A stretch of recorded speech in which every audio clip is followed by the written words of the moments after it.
She wakes up handcuffed to her husband. Before she can even understand what's happening, he raises a gun and shoots himself right in front of her. She freezes. Then she tries to run, but the other side of the handcuffs is locked to his wrist.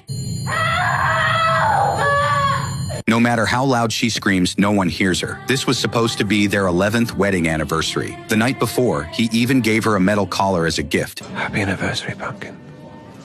It looked romantic, but their marriage was already dead. To make things feel like the old days again, he brought her back to the lake house where they had their first date. But the next morning, he ended everything in front of her and left her chained to him. After standing there in shock, she grabs the phone nearby. No signal. Then she picks up the gun and aims at the handcuffs. No bullets. The house is freezing, and she has no choice but to drag his body through the room, looking for something to wear. When she finally reaches the dressing room, the only thing waiting for her is a wedding dress. Behind it, she also finds a safe. She uses the dress to cushion the body, puts on his clothes to stay warm, and tries to get downstairs. But by now, his body has gone stiff. Every step pulls her down with him. After a painful struggle, she reaches the front door. Outside, there is nothing but snow. No people, no help, no way out. She goes back inside and searches for tools to open the cuffs. Nothing. Then she finds her phone soaked in water. Oh, come on. Come on. Yes. No. No. No, no, no, no, no, no. No, no, no, no, no, no, no, no, no, no. Fuck! The only good news is the car keys are still there. So she wraps her feet with pieces of the wedding dress and drags the body through the snow all the way to the car. But the moment she puts the key in, she breaks down. The car has no gas. Then her husband's voice suddenly plays from inside the car. It is a recording. Our wedding song, remember?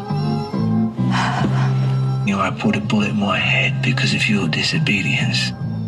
But I was being called away. And I couldn't just sit back and watch you live happily ever after with him. Happy anniversary, Pumpkin.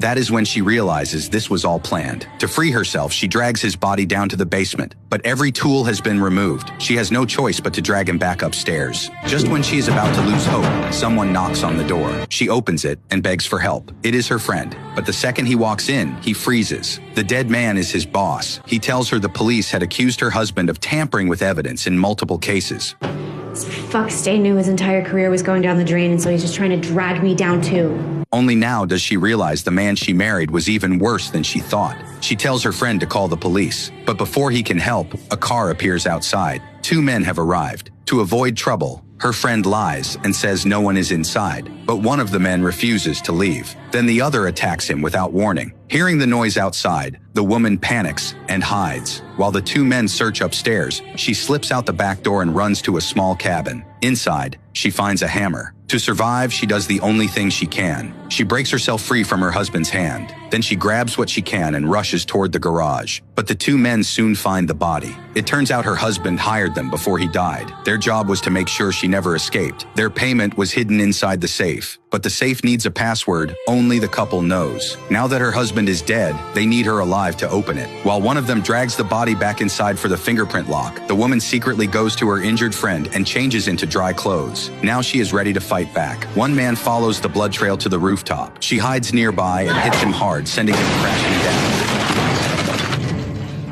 The other man rushes over after hearing the noise. She hits him from behind and knocks him into the room. Then she breaks the lock and runs to the car.